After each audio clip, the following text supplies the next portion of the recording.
to me, my X-Men.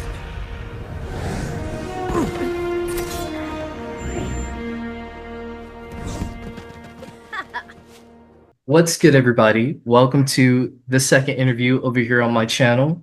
This is a very special one. I have two very special people who have brought a lot of memories to our childhood and are continuing to make childhood memories to this day. I have Eric and Julia Lewald here from X-Men the Animated Series and X-Men 97. So, hello. Hey, Hello. Jace, how you doing? Hi. So, it is a pleasure to have this opportunity. I want to say thank you for allowing me to have this opportunity to talk to such legends, in my opinion, when it comes to childhood stories and the X-Men and things like that. So, I want to say thank you. Yeah, Well, and thank you. Thank you so much for that. yeah. So, we're gonna get right into it, and I want to talk about some of the questions I have regarding X-Men. Uh, First off, I'm gonna start out with a little bit of an icebreaker. Which X-Men character would you say is most fitting to your personality? Okay, That's different from favorite. yeah, we usually get, who's your favorite character, which in terms of working on the show, specifically for me, I had the most fun writing for Beast because he's the smartest guy in the room, and as a writer, you want to think you're the smartest guy in the room or gal. Yeah, But but he asked you who's Yeah. most like you. That's it. That's new. That's interesting. And in a way, I'd still say Beast.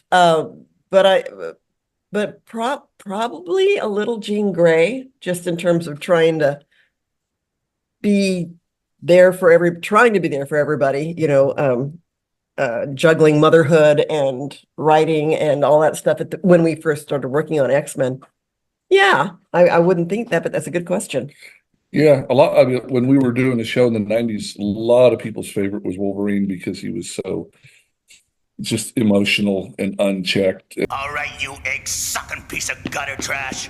and all that, which is not really me, or I don't know if I'm as thoughtful as Beast.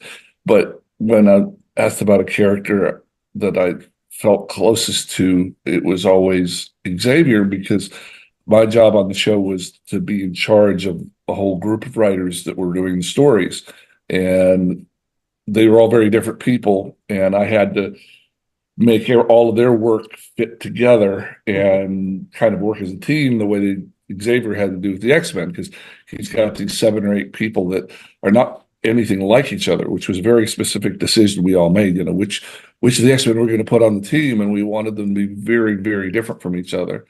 And so in that way, I felt kind of like Xavier picking X-Men. I felt like the showrunner picking writers and getting the best out of all of them and being there for all of them and getting to know all of them the way he does with his X-Men. So that's a fit for me.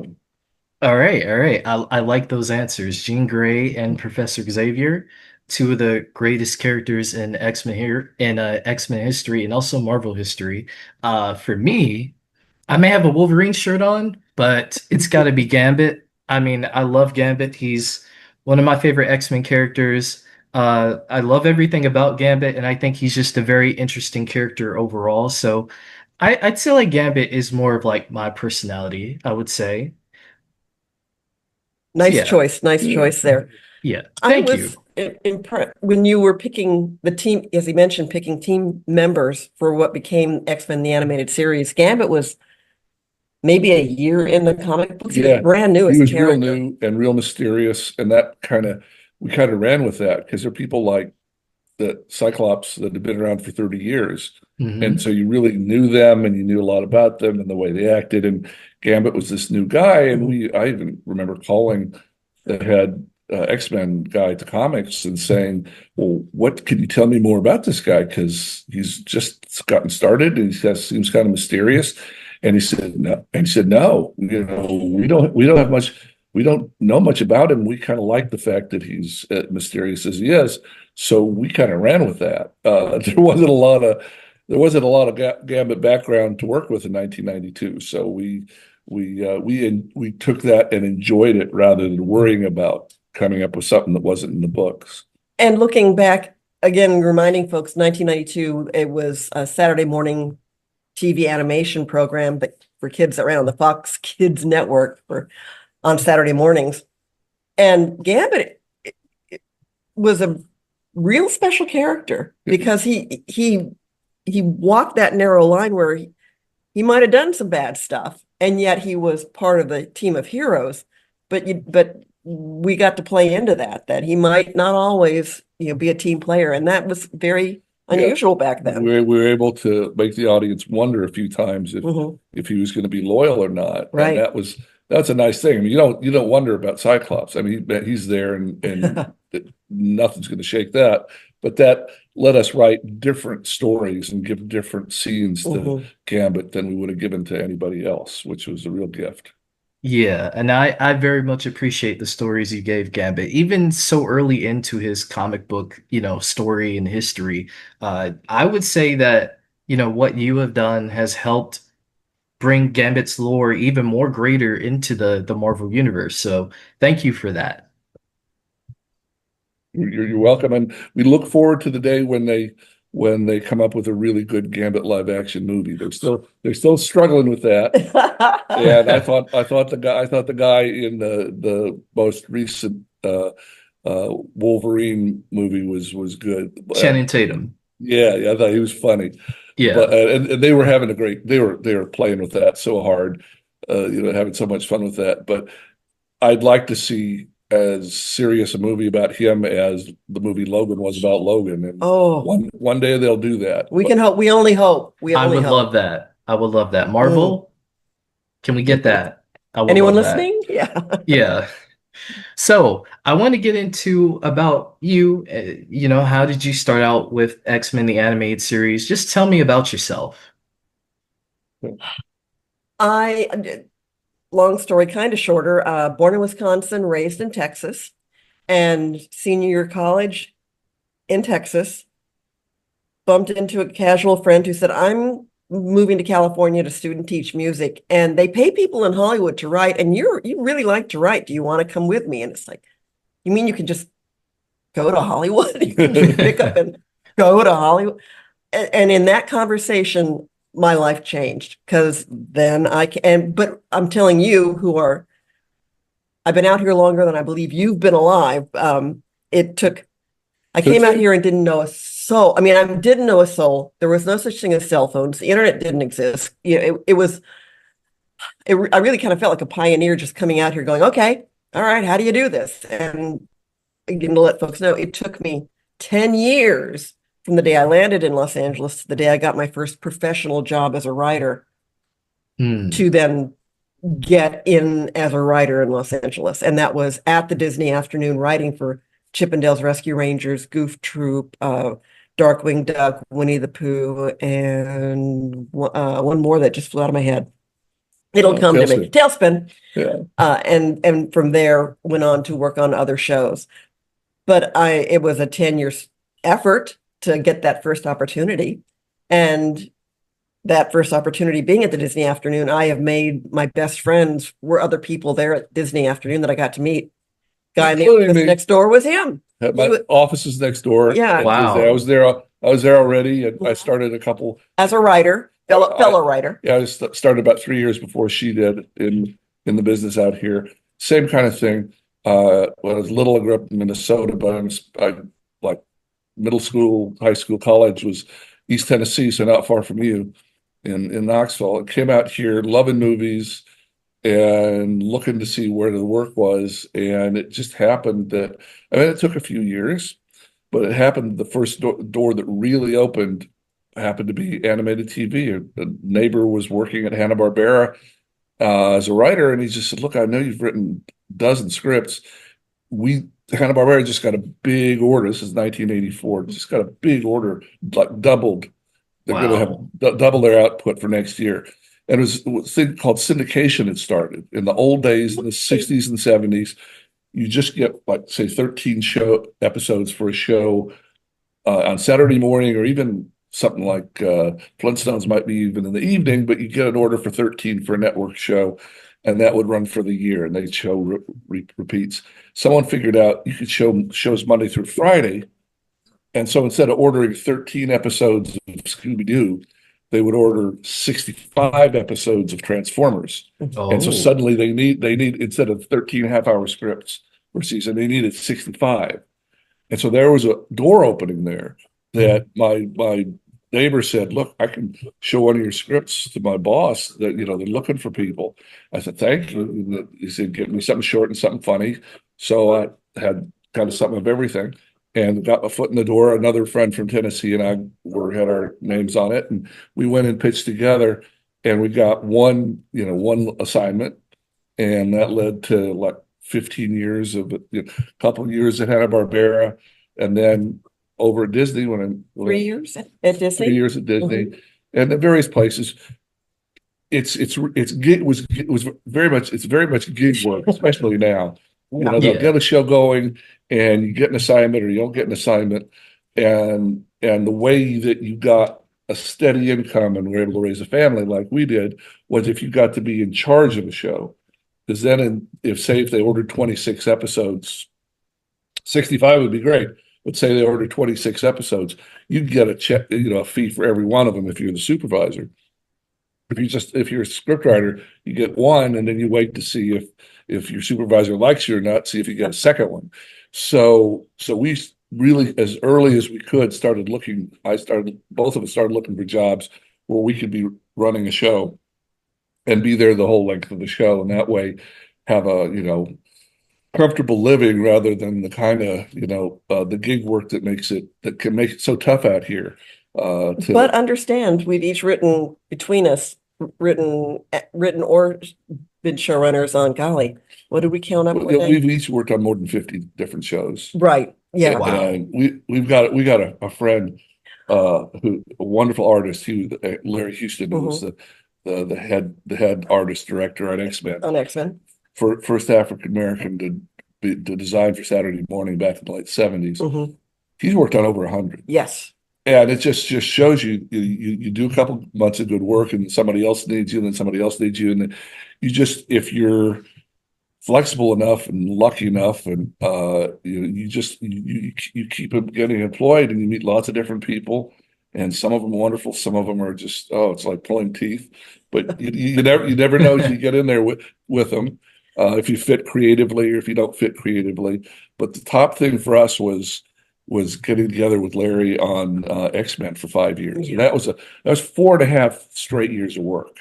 And that was Eric as what we call the showrunner, story editor, in charge. Every script, every word about the show went through you. Right. Larry was on the art side, which is, again, I can't draw a lick. I don't mean just a writer, but I am a writer. I have nothing to do with the animation Me side either. of We things. can't draw. So Larry would be in charge. He had a bunch of, like I said, I had all these different writers I'd supervise. He had all the same thing with artists. We'd give him a half-hour finish, a half-hour episode, and it's so labor intensive. He'd have to split that into 3 and give a third of it each, like 9 minutes to 3 artists. Storyboard artist. It would take him 6 weeks to draw their 1/3 of an episode each. Wow. Yeah, labor intensive, man. So that's 6 weeks times 3 artists. That's 18 weeks. That's almost a half a year of work to get a nine because it's like 900 or 1,000 images to make a good storyboard. I think we call them thumbnail sketches in the storyboard. Yeah. So that was we get the scripts to them, and there'd be all these artists waiting, and then all the production people waiting to get the storyboards from the artists and waiting to get the voice recording, and then there'd be whole staffs of people putting all that stuff together and sending it overseas to Korea where they animated it, and we'd wait 3 or 4 months, finally get it back because it was all hand painted, it was all hand drawn, Done by hand, and it just was a real huge, takes a village kind of big collaboration. Yeah. And on the writer's side,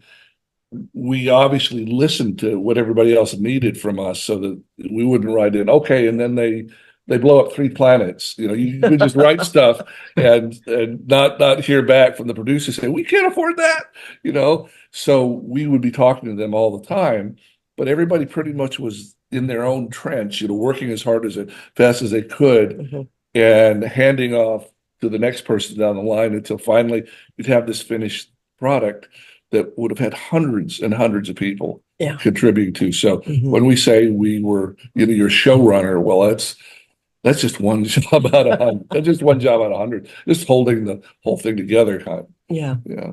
Gotcha. Gotcha. I love hearing about the backstory, and it seems like the backstory, you have meeting each other and working on all these, Disney shows and Hanna-Barbera. I'm a lover of animation. I love Disney, love Hanna-Barbera. I grew up with a lot of that. So hearing that you both played a part in a lot of the shows that came out during that time is just very, very awesome and very amazing.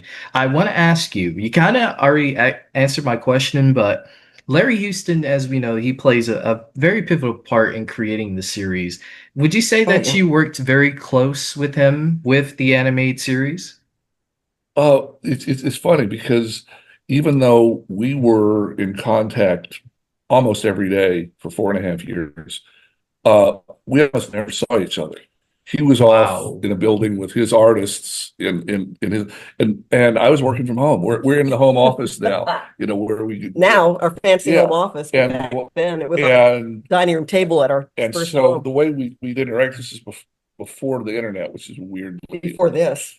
You know. Gotcha. So I would finish. I'd get happy with, say, a premise or an outline or a first draft of a script, and there are all these stages where I'd get happy with a premise. I'd send it to Larry and to Marvel and to the Fox network, and all these people had interest in how the show was being produced, and I get everybody's notes back, and it's by fax. I'd fax them the document. I get back notes, and sometimes it was 3 notes, sometimes it was 30. You didn't know, and sometimes everybody's were contradictory, and so you had to kind of. So I was in contact with Larry on every stage of every script because he had to understand what we were trying to do and really get each bit of each story so that he could tell his artists, well, no, that's the way you're setting that up. We want to see more of Apocalypse here. Eric really wanted him to hover over this scene and see where it says here in the script. Do more of this. So he would understand what the writer's intentions were, and he'd constantly be asking me. And the great thing for those of us in the writing side, there are people like Larry and Will Mineo, who's his tightest buddy, who was kind of supervising the whole series. They were Marvel crazed people from, they'd read every issue. They grew up with this stuff. Of the X-Men, growing up with this stuff. And I never touched an X-Men comic before we started. So I had some fast learning to do. But that was another thing Larry's good at, and a wonderful gentleman named Bob Harris at Marvel. We have a dog here. Yeah. Apologies. You're good. A wonderful guy at Marvel who was in charge of all the X-Men comic books while we were doing the show. And so I could ask any of them, is this really feel like an X-Men moment? Is this what Wolverine would do or say here, or is this out of character? I could double check my instincts with them, and they said, "Oh yeah, we've been with Cyclops all these years. We know this fits him, and so don't worry about it." Or, "Oh no, you're way off base. Come up with some third way of doing this that suits you but suits Cyclops better." So we had like built-in experts that we were working with, and that was very helpful in doing the stories. Gotcha. So before X-Men the Animated Series, I did some research. There is a pilot called Pride of the X-Men. Did you have any involvement in making that? Nope, we did. Larry did. Will did. A wonderful artist named Rick Hoberg did. And Margaret Lesh, who made this all possible, was the lady that made this all possible at Fox Kids, did. But the story behind that just shows you how weird a world it was back then. In the early 80s, Margaret was working at Marvel Productions with Stan Lee. Which was Wow. a small operation here in Los Angeles that was just doing piecemeal work, producing animation They were for other people. and they produced really wonderful shows, but the networks, who were the only people that would be buying these shows, had no interest in the X-Men. They just, oh no, nobody's going to watch these superhero stuff. Come on, Margaret, stop pitching it. But every year she'd pitch X-Men, she'd pitch Batman, and they just say, oh no, Margaret, come on. She and so she could never get them to produce a show. She was so sure the X-Men would be a good show that she took money. She was working on another show and only produced 12 episodes for them. It took the money that was going to go for the 13th one and made Pride of the X-Men just on the side. I don't know who she okayed that with. I'm not sure she did. I think quite she honestly. just flat out took it, made it, and got Will and Larry and her best people to do it and said, here, look how wonderful, to the NBC, CBS, and ABC, the big buyers. Look how wonderful X-Men can be. It's a perfect kid show.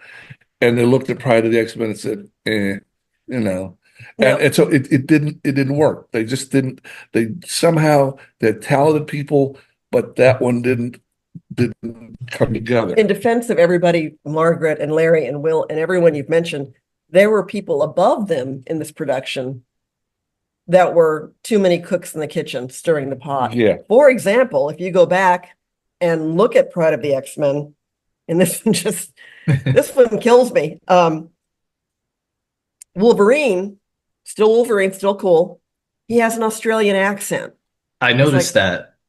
Okay, all right, okay. But he's from Canada. What's with the Australian accent? And the reason? One of the executives above these people said, you know what? The number one movie in the world right now is Crocodile Dundee. Tell you what, give Wolverine an Australian accent. The kids will love it. They'll love it. And Margaret was not in a position to say no.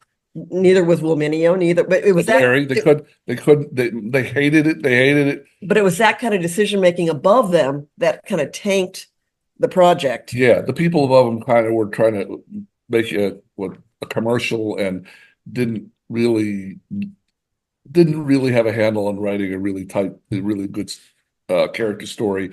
So what you ended up with is a beautifully animated 22-minute commercial for the X-Men. It's mostly and the title of it's Pride. Yeah, that's Kitty Pryde. If you don't know the X-Men, for whatever reason, the network that they sold it to didn't much care for it. They put it on, like at 3 p.m. some Sunday and forgot about it. And so it aired, but no one, the people buying it didn't like it. When Margaret got to be head of Fox Kids in 91, and she went to her boss and said, my number one thing is I want to get a crew together and do an X-Men show. And he looked at the comic books. He said, why these are kind of fierce and nasty and adult and dark, and why would our poor audience, like 6 to 11-year-old kids, want to watch this stuff? I don't want this on my network. And she insisted, and he finally said, fine, I'll let you do it, but I'll give you 13 episodes. That's all you get. I'll give you first season, and I'm going to get you, bring in your contract here. I'm going to get you to redo your contract so that if this isn't a hit like you swear it's going to be, you're done. Your job's on the line on this lady. Wow. And she said, fine. Cool. And she did it. I'm in. I'm all in. She risked it all for that. Bring the contract in. I'm ready. And she did, and she risked it, and she won, and she got this. We won, and we all won. We had our lives turned around by this woman's commitment to doing an X-Men show. Yeah, and she stood by us during the 9 months from the time we started till when it came on the air. She, people were pressuring her, saying, "Oh, make it younger, make it sillier, make it funnier, dumb it down. This is way too challenging for children." And she'd back us up, and we'd say, hell no, we're gonna make it fit the books. If you didn't like the books, why are you doing this? And she stood by fought all those fights. So of course, as soon as it comes on the air, it's a number one hit, everybody shuts up. That's everybody loves a winner. Mm-hmm. So for the next 4 years, we didn't get any trouble, but all the way up to the time it premiered and was successful, she had pressure and we had pressure to change the show around. Wow. Shout out to Margaret for never folding and doubling down on what she wanted to do. 100%. You are 100% correct on that. Yeah, yeah. Shout out to her. I want to ask you, you've worked on a lot of the episodes of X-Men the animated series. Are there some episodes that you're most proud of to have worked on? That's interesting. Most proud of. I was able to write a few of the episodes. What a personal favorite is I'd come up with the original story for the episode that became Beauty and the Beast, which was written by Stephanie Matheson, the one where Beast is, falls in love with a blind girl who then regains her sight. And the question is, the one character who is the most obviously a mutant because he's covered in blue fur, Mhm. could he find happiness in a normal world? And I thought Stephanie just knocked that one out of the park. I love that episode. But there are quite a few, and if you don't mention a certain one, I'm going to mention it. Okay. Yeah. Well, there are two or three from the, some of the hardest ones to make, or some of the ones that came out the best. The pilot episode, Mark Edens and Michael Edens, who had credits on about 30 of them and actually worked on more, were buddies of mine from college from Tennessee. They happen to move out here too, at the same time you did. Yeah, they did. And so Mark did the pilot, with me, but it's mostly his work. The pilot scripts were real hard, introducing characters, introducing a world, and I thought that two-parter really did it really smoothly and effectively and concisely. So that was one we're really proud of, and people seem to always remember. Night of the Sentinels, part 1 and 2. The two other ones that I think I'd mention offhand, one is just the Phoenix, which is it's a 5-parter, and that's hard to do, to get 5 connections, 5 that are kind of that resolve themselves within each episode, but connect to make a nice 5-part story.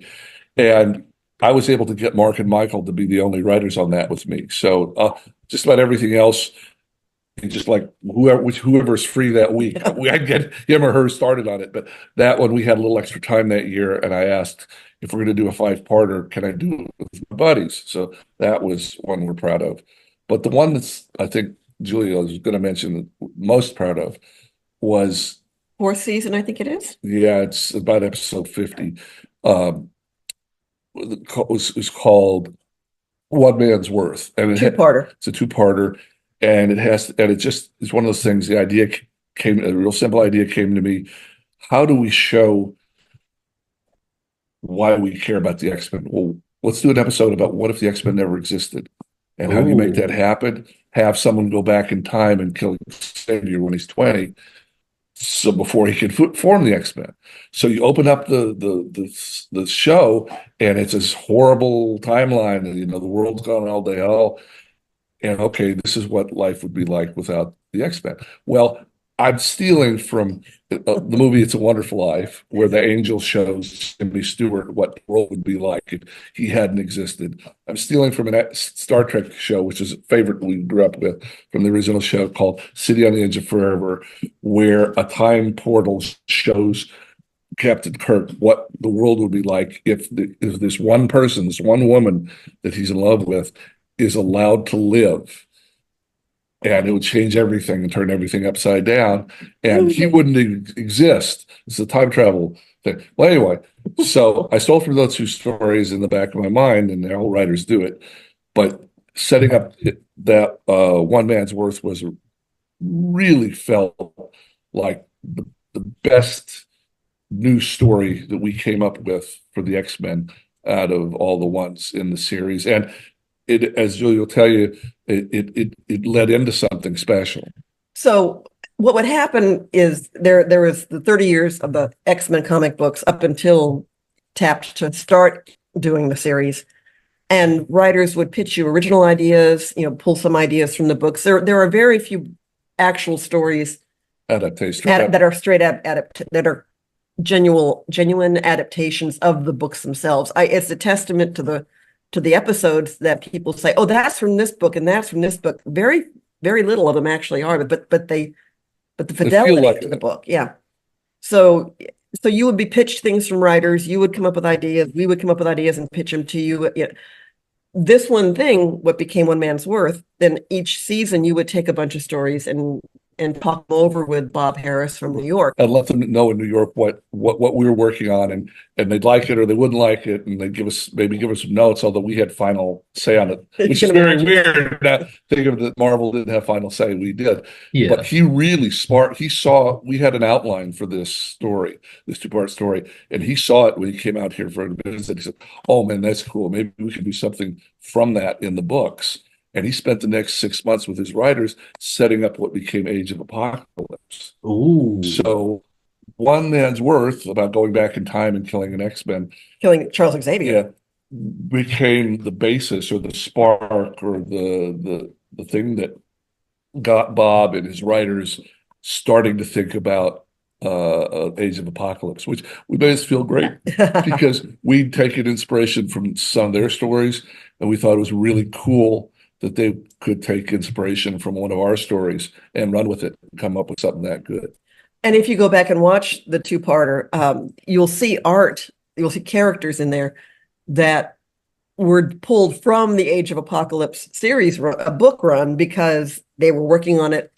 Animation Kind of takes so much overlapping. longer. It took us a long time. Yeah. So it took us 3 or 4 months to get the script right. And while we're doing that, they've got artists starting to design characters for Age of Apocalypse. And Larry called them and talked to them. I said, "Hey, I hear you're working on this thing based out of this episode that I'm directing here." And he said, "Yeah, do you want to see some of the..." So he actually imported some of the design ideas from the Marvel artists while he was storyboarding our show. So they kind of overlapped there for a little bit. And that's what it's if you're a big fan, you can see it, you can look and see the overlap. But Yeah. one man's worth came first. Ours came first. Bob Harris will admit it. Yeah. Awesome. I love that. So I want to jump into X-Men, the animated series. X-Men 97 has kind of continued that tradition as well, but we've seen other Marvel characters outside the X-Men in the animated series and things like that. Were there any Marvel characters that Marvel just straight up said, "Nah, y'all can't use them"? Lots and lots. I only wish Larry Houston were here He can give you a laundry list.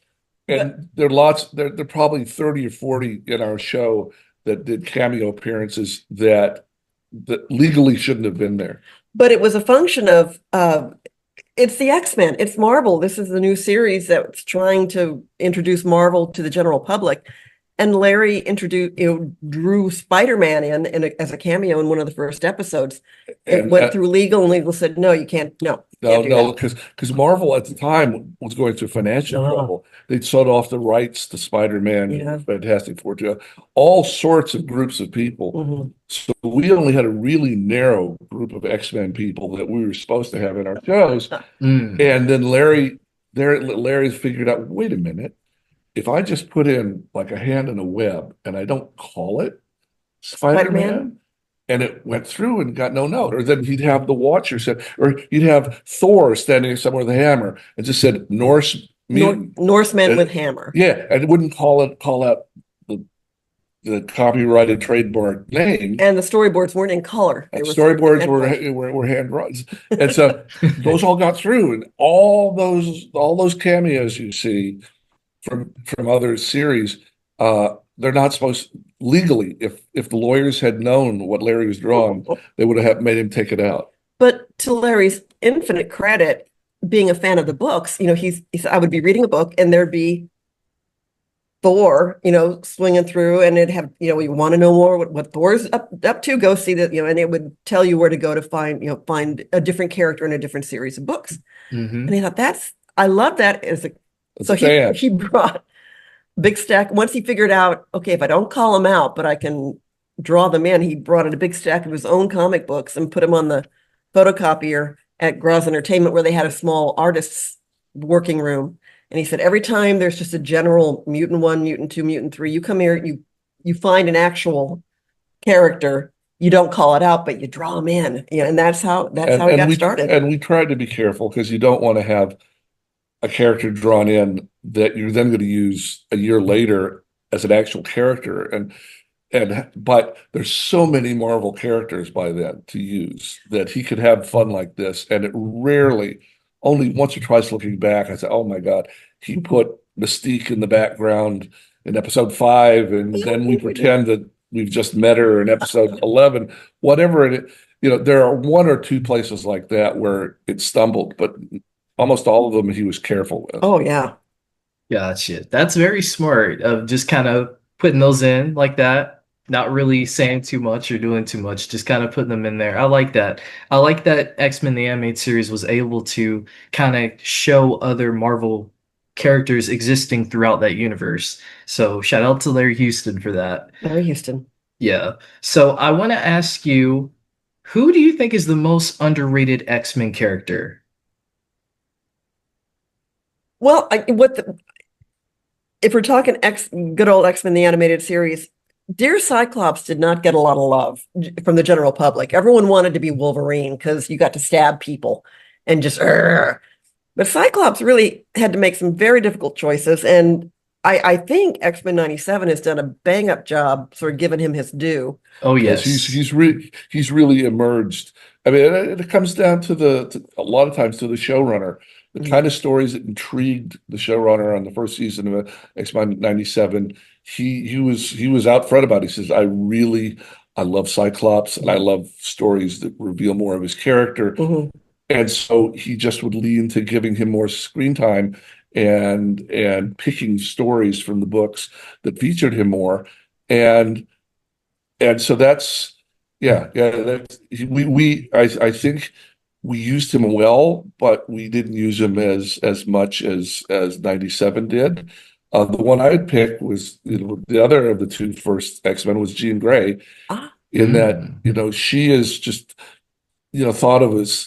can be thought of as kind of an afterthought, and like, well, you got all these big raucous guys kicking ass everywhere, and Jean's just trying to keep peace among them and be fun. But she really seemed to have a relationship with everybody the way no other X-Men did.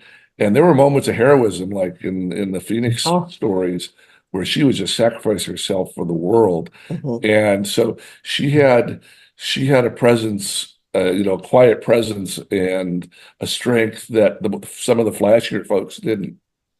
Gotcha. Okay, so we actually talked a little bit about X-Men 97, which I kind of have some questions that get into it. Season 1, of course. So when you got the call from Marvel to return back to X-Men 97, after 27 years that the animated series ended, what was your initial reaction to it? Just gratitude and amazement. I mean, we've gotten to know Hollywood out here. We're not from here, so we've gotten to know this place. And 99 times out of 100, when they reboot something or redo something or go back to something, they don't ask the original people back for any number of reasons. A, because they want to put their own spin on it, or B, because they don't want to be having creative, fights with the people that did the original. For whatever reason, the new people want to do it their way, and the people that did the original successful project are not usually called. So when it happened to us, we were thrilled. We were thrilled about it. And just to sort of, again, put things in perspective, when the original series ended in 1997, it was another 2 years, I think, before the very first X-Men live action feature came out. Mm-hmm. And by that time, Marvel had been selling off bits and pieces like in a fire sale. So they'd gone bankrupt in 96. So over those 20 years, there wasn't a unified support system in place behind what had become the original X-Men, the animated series, versus, say, like Paramount Studios was there for Star Trek, or Warner Brothers was there for Batman. X-Men didn't have that kind of backing, so or continuity, or knowledge of the value. This is our crown jewel in our library, and how we're going to deal with it over the next decades, and properly have it evolve. Because X-Men, the animated series, kind of 3 or 4 different companies came together: Saban and Fox and Roz Entertainment. all these companies came together, and then Disney bought Marvel, and Fox still had some rights to it, and other. So nobody wanted to talk to us, say 7, 8 years ago Yeah, about the show, or geez, 10 years ago. We first asked him because we were wanting to write a book about it. we wanted to support and celebrate the show because And- we knew it was a big hit, but we hadn't been going to cons or festivals. So- And people at the studio said, "Well, we don't know all the rights to it, so Yeah. we're not interested." Well, then Disney bought Fox, and suddenly all the rights for X-Men the animated series are back together. And that's when it kind of like, at least there might be. Oh, okay. Now A place. they'll look back and see that their number one ranked TV show ever. Maybe they could do something with that. And then we got a call soon. We got an email. Did we share with you that Eric had written a book about X-Men the animated series? I don't know. We got that one up there Yeah. called Previously on X-Men. Right. Oh, And that wow. had come out of doing that out of your own. Yeah, that was just Support the that show. that was memories and interviews, and which you can do on your own. You don't Oral history. oral history. We didn't have the rights to any of the artwork or any of the bits and pieces of the show, so it was just basically interviews and history and memories. But then when all the rights got back together, we got an email from Marvel, and we thought, "Oh my goodness, are they upset with us for doing the book without their permission?" And they said, "No, no, no, no. We love your book, but now the rights are back together. We'd like to do an art book, a coffee table book for all the stuff that you couldn't put in your first book." And so we ended up doing an art book for the series with them, and it's really wonderful. Larry Houston Amazing. and Rick Hoberg did the covers, and there's I original mean, there's original art in it from Will again, the Medio, insane amount of art that it took to produce a single cell. and It's we just we duck crazy. drilled, storage lockers and found old cells that hadn't deteriorated Phoenix yet. Oh, Saga. wow. And there's bits about every single episode in it. Mhm. And design, luckily artists kept their old work, and so that we have the original designs for every one of the characters for every one of the series. But once of the series episodes. ended, things were getting thrown out. There was no central repository for anything. So we Yeah. were lucky that we were able to find what we did. Yeah, we're placed now. Let's say if you were Warner's and had a multi-billion-dollar studio, and I bet a lot of the Batman stuff is just kept, beautifully stored under, is not Sure hope so. deteriorating. Yeah. But so we put that book together, and that was wonderful. And by chance, in about 10 days, a new book by the same company, by Abrams, is coming out for X-Men 97. It's 1st of July. They're doing one about the artwork and the production of X-Men 97. And we got to write Ooh. one of the introductions for that book. Yeah, So we were so in we that did one that. as well. Introduction for that one, and it only makes sense. I mean, we wrote this one because we were there for the whole thing with X-Men 97. We were more just, we consulted, we gave notes, but it was really people your age, 100 that made 97, and we were thrilled to be part, to be part of it, but it was really their baby. Gotcha. I'm so glad that they got you both involved back into this world, because without the both of you, what would we really be talking about right now? So I want to say a shout out to Marvel for calling y'all back in to do this. Yeah. So the next question I want to ask you is about, we got a Spider-Man cameo in X-Men 97. Okay, so if you wanted to say, maybe think about like a possibility of like a return for the character, do you think you would want to do, possibility of having him reprise his role and then maybe having like Christopher Daniel Barnes come back to voice the character? Okay. No, we're not having this conversation. Okay, gotcha. Didn't they just announce the new X-Men 90 Spider-Man, is it Spider-Man 94? Yeah, book 94 that's coming comic out? book. And Yes. let me take a step back. We go way back to X-Men the animated series, and we know, and you worked with a fellow named John Semper Jr., who was in charge of the Spider-Man series. And I can tell you honestly, we don't know anything about what may or may not happen with Spider-Man, either in X-Men 97 or in the new stuff that they have going on, or in newer stuff that's going to be going on. Yeah. But that's you can look at the certain people have not necessarily been invited back into the Spider-Man fold. We aren't part of that. Gotcha. But I don't even want to pretend. I don't even want to pretend to have an idea or an opinion about any of that. But this brings up a question that it's a nice to show the difference between the fans and the people that produce the stuff. Okay. Is that because we're big fans, like with the first incarnation of Star Trek. Oh my that God. was what we were little and grew up on. Mhm. Mhm. And we know all the stories by heart, and we want to, can't you bring back this character? Can't you bring back that character? And we get the same level of excitement that anybody does when we're talking about the stories we love so much. The kind of reverse happens when we're trying to write the stories for the show, because the stories ours were 22 minutes long. Mhm. And what would happen if we get a really serious fan writer, I'd Which you get did. I'd get a idea for a story, and by the end of it, he would have had 40 or 50 different characters in it, all favorites of his from the 30 years of books that had been.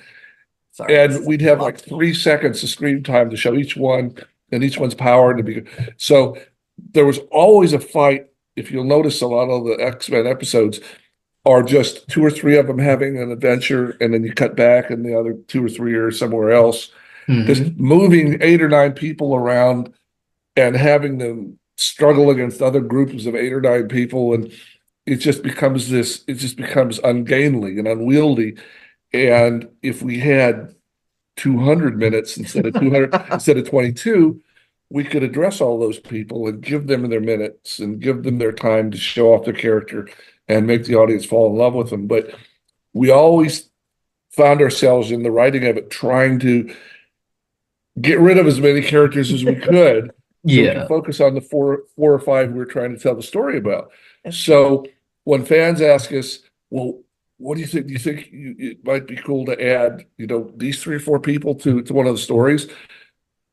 It could be, but my knee-jerk reaction as the guy trying to get the story done by Friday is please don't add any more to my story. Can I just have it be about the 4 characters I've chosen and don't add any? So there's this absolutely 180-degree difference between me being a fan and wanting to see every Klingon that was ever in a Star Trek episode in, episode 91 or whatever.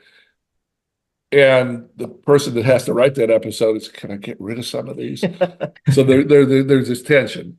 And so we don't tend to think about, wouldn't it be cool if? But X-Men 97, that the first episode of this Uh-huh. first season, and there's a copy of the Daily Bugle flying across the camera was just, my God. Little things like Oh that. my God. So Yeah. cool for the fans. And Yeah. And Larry even had that rule when he put cameos in, when he throws 3 or 4 new X-Men world characters in the background and wouldn't even name them, and they wouldn't have any dialogue. They just kind of walk through. He said, well, I'd always do this knowing that I wasn't changing the story. So he wouldn't put in somebody there and you got to know them and you had to deal with, we've just met someone, say Mystique, and we have to find out who she is and what our people care about her and what her background is, and if she's in trouble, who she's trying to get away from. You don't need all that stuff. You just, this blue woman walks by in the background and she's gone. So the fan gets to have his 3 seconds. Oh, it was Mystique. was that her? Did you see that? Did I just see that? That was really Yeah. Mystique. Mhm. And you get that cool bit, but then you don't need 3 screen minutes to properly address, she's part of the story. And so he would make sure that if he had cameos, they wouldn't be part of the story and wouldn't make us have to, and that was another thing that was just a general thing that happened when we were writing and when Larry was drawing. we both thought that the action cartoons before us were way too slow. That the pace was just kind of, okay, There we go. we're having a little fun with Super Friends, but they're just kind of sitting around talking in a room for 5 minutes. Because motion is expensive. And in it's animation. expensive to animate, and Hanna-Barbera is trying to save a little money. Well, we kept on jamming way too much story, so that we'd give the animators 30 minutes of story, and they just have to cut it faster. And Larry would even add more. He said, okay, well, what you've given me in the script is 30 minutes. All this I'm going to draw it out and make it spectacular. It's going to be 35 by the time we get it to the animators. And the animators, we'd always get these notes from the animators. There's way too much stuff to produce. You guys don't understand, the length of stuff. We've timed this out. It's 35 minutes. And we just would tell them, we're going to cut it tight, make it move fast. Nobody walk slowly into a scene or walk slowly out of a scene. Somebody says something, boom, you're already the next one, and the dialogue's overlapping, and you go, boom, you're the next one. So that was a constant learning experience among the production people that between us and Larry, we'd give them 50% too much and just say, we're going to cut it 50% faster. So go ahead and draw all this and animate all this, and don't worry that in your experience, this looks like 32 minutes of screen time. We're going to make it into 22. Trust us. And we were having those notes up, through the episode 70. We still get those same notes. But that was something that we felt strongly about, and all of us on the creative side. And I think it helped make it seem more modern, because now kids watch it in 2025, and even some of the best shows from the 90s can seem kind of slow. But our pace was fast enough. Also, as Larry and Will would laugh and say, our animation was kind of iffy sometimes. So if you cut it fast, people wouldn't notice something wasn't drawn right. You had an executive, Margaret Lush's right-hand guy, a guy named Sidney Iwander. Wonderful guy. And also on Fox Kids at the time was Batman, which I, consider the high watermark, How beautiful you can Oh make my a show. God, you can, Yeah. And he had a line that he shared with you about the two shows. And he said, because Batman was this painterly, moody thing, just looked like paintings. And he said, Batman is slow jazz and X-Men is a garage band. It's like, it's true. And I believe that. That was, and he understood both. And he understood Batman has the budget to do that, to paint it and let you look at it and linger over it and ease into the next scene. And X-Men doesn't have that, because if you start lingering at it, you'll notice half the background's not drawn right. Or they didn't have the time or that budget to animate it smoothly or whatever. One quick thing. Picture Mr. Sinister in your head right now with that With the cape. dramatic cape. This is a small shot here, but you can, on back art here, you can see his cape. It's called a rooster tail cape because it's just all these little pieces. And Larry said, if I drew him and then had him turn a quarter turn, that would blow the budget right there, because you have to hand draw each one of those little bits of cape. What he came up with, which again, necessity being the mother of invention, but if you go back and watch the episodes, you will see the red stone in his head, you'll see his creepy eyes, you'll hear his creepy voice, but he's in shadow. And then when you see him next, he's come out of it, but he's only moved forward. So long as you place your faith in Sinister. And then you cut to someone else talking, and then he isn't somewhere else. He's in a different part of the room. He moves like a vampire. You can't see him move. Very seldom turns like a normal person, because it was so expensive to draw it on. And those are the kind of things that as I say, the artists and the writers would bump up against, say, oh, we can't show Apocalypse destroying a city. That's too much. Let's find ways to make him creepy.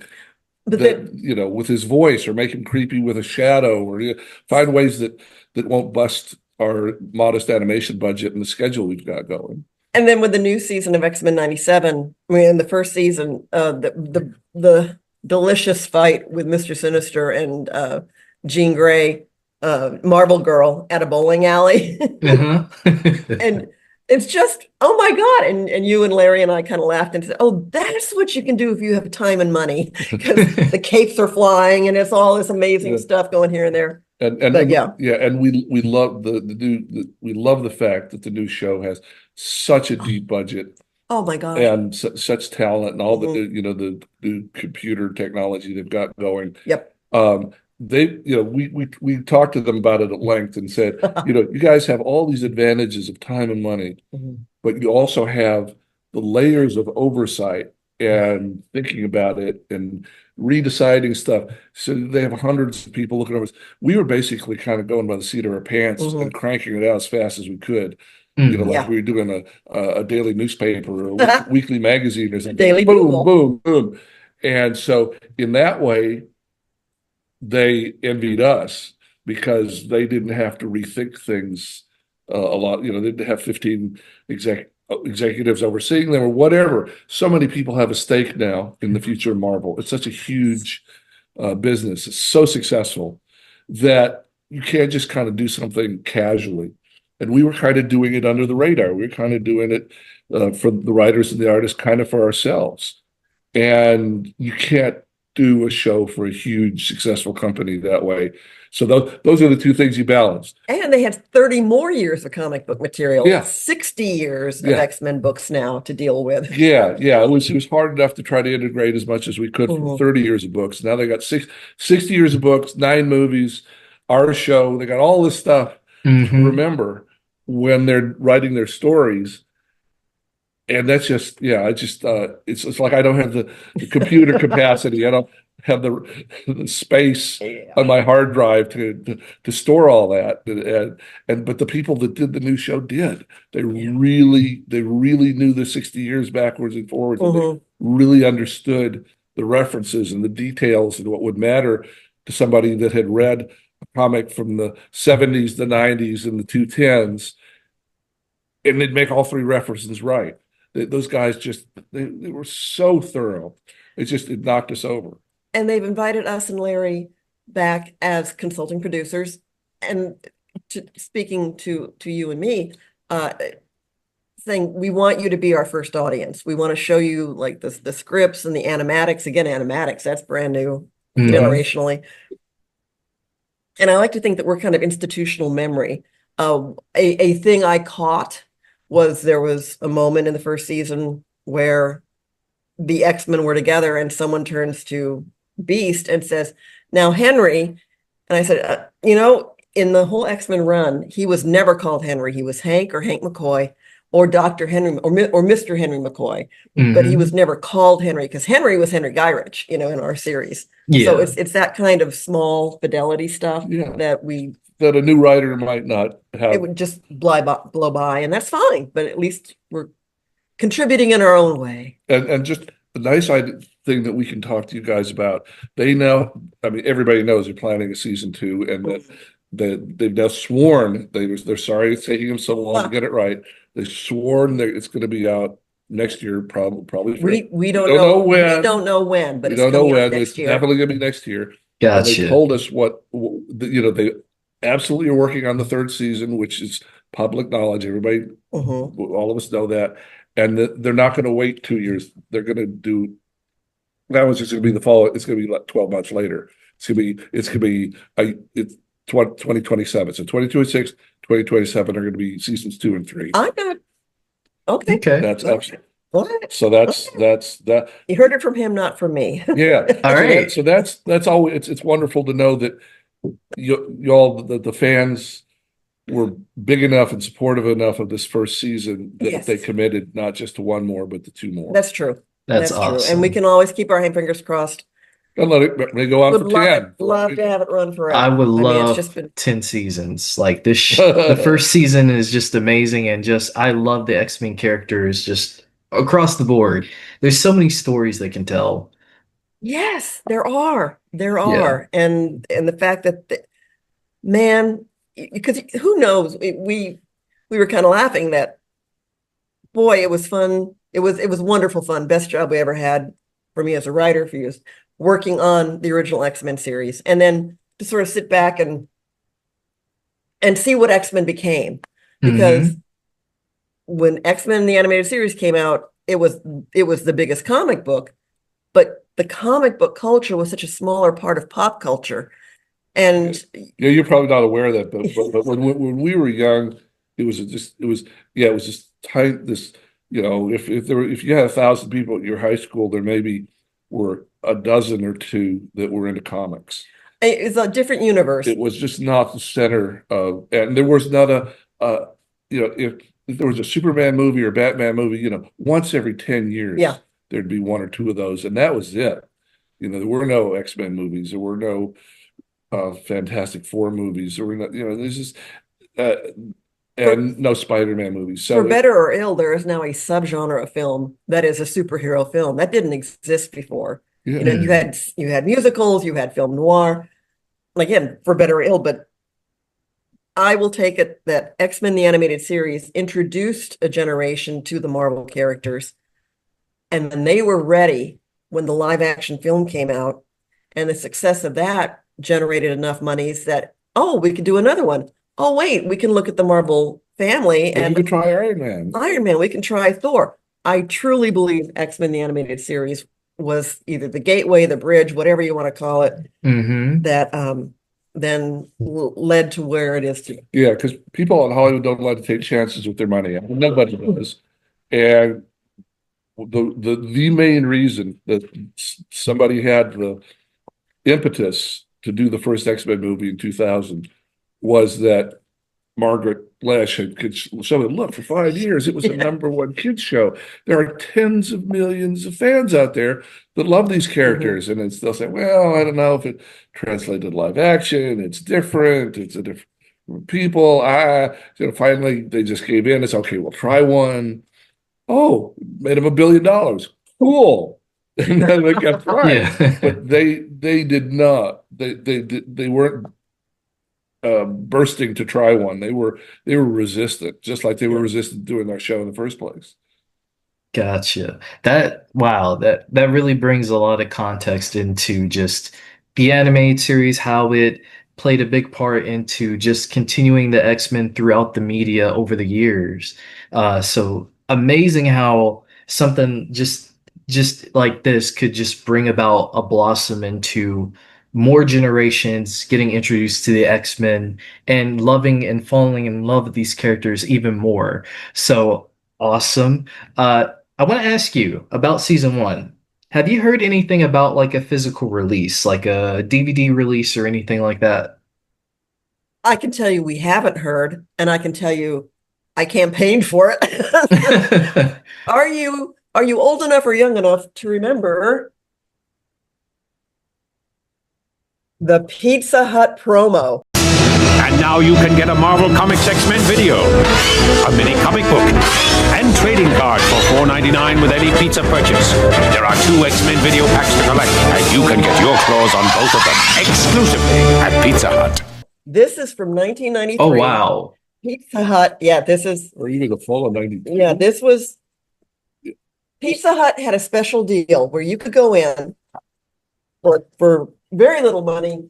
For like I $3.99. don't know where it is, over here somewhere. You would get a VHS tape of the first episode. First 2 episodes. Oh, wow. It was a tape of 2 and a tape of 2. Yeah, It was Night of the Sentinels. that's it. Part 1 and part Yeah. 2. So, you get your little personal pan pizza, Yeah. and for $3.99, Wow. you could get a VHS tape Oh, of, it's all over here in boxes. We got it, but it's all over Yeah. here in boxes. and people held on to them in the original wrapping. That's a deal Yeah. right there.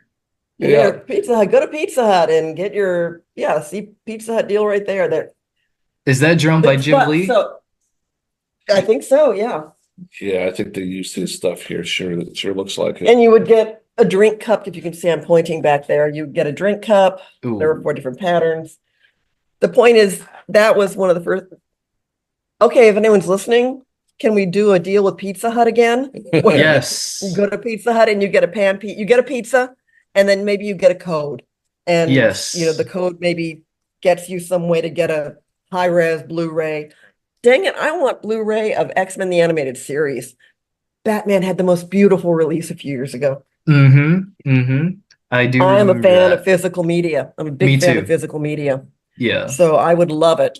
Love it. And you and Larry and other folks who worked on the original series, we're getting older. If you want that behind the scenes stuff for X-Men the Yeah. animated series, you got to start talking to them You now. want your extras. Yeah. Yeah. I definitely want to interview Larry because I feel like he would bring a lot more context and things as well. So Oh. I definitely want to get Larry on.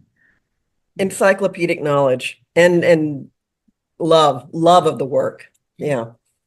Oh Yeah, yeah. he goes to cons Oh my everywhere. God. He must go to over 20 a year, and he's always doing the con circuit. And Mhm. a lot of the voice actors, we do it a bit, but he's just almost every weekend he's at a new city. So if you get a chance, I don't know which big North Carolina city you're nearest, but I'm sure they all will have a major con once a year. Yeah. I think there was a con, or I think there is a con coming up near me. So I might have to check it out and see if Larry's there. I might have to go over there and talk to him and stuff.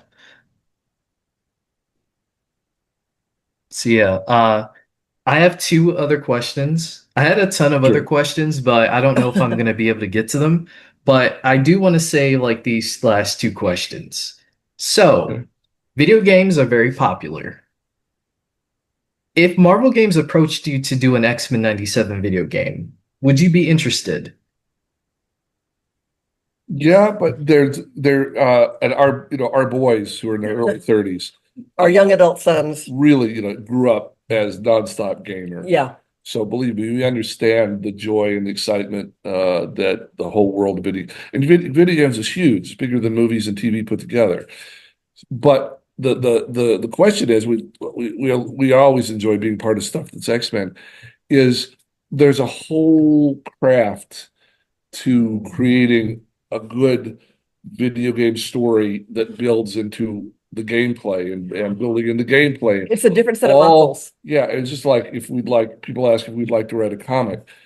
I'd love to be able to write a comic, but I don't arrogantly take it for granted that I could necessarily write a good one the first 4 or 5 times I tried, because I think I'd have to learn the craft of how do you make the story jump out from the page the way the really good comic writers do.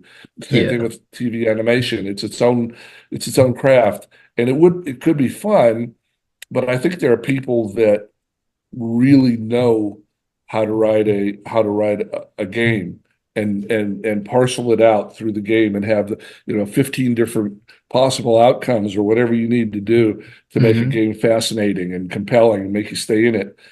That it's something I'd have to learn at my age, and so Be fun to try. I'm not sure if I'd be the best tool for the job for that. But it'd be fun to try, or at least look Yeah, at it. Yeah. sure. Sure. Yeah, yeah.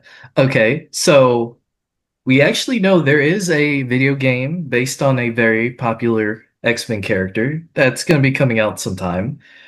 I'm sure you've heard of the Wolverine game. I've heard of it. I couldn't tell you when it's coming out though, or any of that stuff. Okay. Are What you systems? are you excited for it to know that, a popular X-Men character is getting a game of that caliber? Oh yeah, it used to be I Sure. don't you're maybe from the time you were little, there's a huge game in the consoles, let's say, that would be at theaters or at Arcades? arcades, which was Arcades. Marvel versus Capcom, Mhm. X-Men versus Street Fighter. And we And wrote for both of and those we shows. the first season of Street Fighter, Yeah. we were the showrunners on Street Fighter. Oh So we knew wow. all the characters on both sides. So there's this fighting game that our boys grew up on Mhm, that were both teams that we'd written for TV. mhm. And so we know how much, and those are really primitive, just basically characters beating on each other.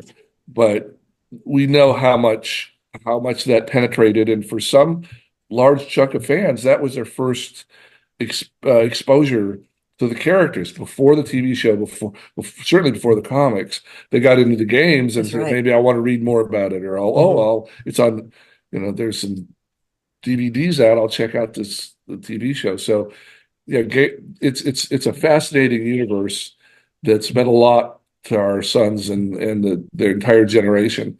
And it's just X-Men characters. We go to Comic Cons, And I swear, a third of the people that come in costume come as X-Men and come as animated X-Men, not Yeah. as movie X-Men, but the animated X-Men.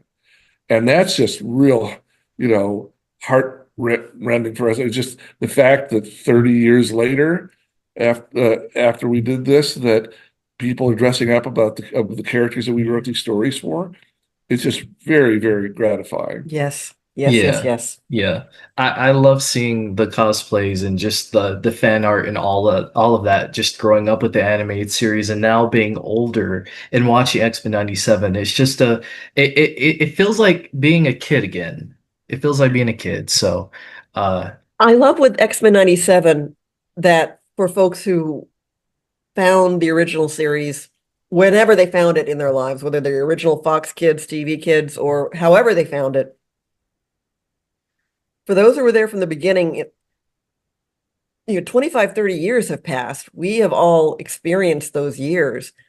What they've managed to do with X-Men 97, it like meets the audience at a different level. And yet it honors what X-Men was to a viewer as a young person and moves it into a more mature realm, if you want to say that. I love that. Everyone who watched X-Men 97 has earned X-Men It was 97. a real smooth transition Yeah. for us because we kept on wondering, how are they going to do this? Oh my God. Have it be a continuation of what we did 30 years ago, yet be something fresh for 2020s. Mhm. And they did it beautifully, Yeah. deftly. And there's so many ways it could have gone wrong, Mm. and they didn't let that happen, which we're eternally grateful for. Yes. yeah, I'm internally grateful for just being able to have this opportunity to just experience it twice again in this lifetime. So yeah, there's one more question that I want to ask. You don't have to, say anything, but I did an interview with Jeff Trammell, who is you're familiar with Spider-Man, and I asked him if there was a possibility of like a crossover between the two shows, would he be interested? He gave his answer, so I want to present it to you. We are in a different part of the food chain. I mean, sure, of course, all of that would be delightful fun. Yeah. But as far as what our actual responsibilities would be, Again, they'd bring us in after they'd made the decision, yeah. after they'd written the story, after they recorded the story, and then we'd listen to see what it was, and we say, "Oh, that feels good, right to us," or it doesn't. And so that's about the stage we'd be brought in. Just a tidbit for the memories. If you remember in the Spider-Man series from the 90s, there was an X-Men crossover. It was a two-parter. It was a two-parter. Mhm. And the way that worked with John Semper is he called me and he said, "Look, I've got a story set up and I've got Marvel's permission. It took a long time to get it, but I got Marvel's permission.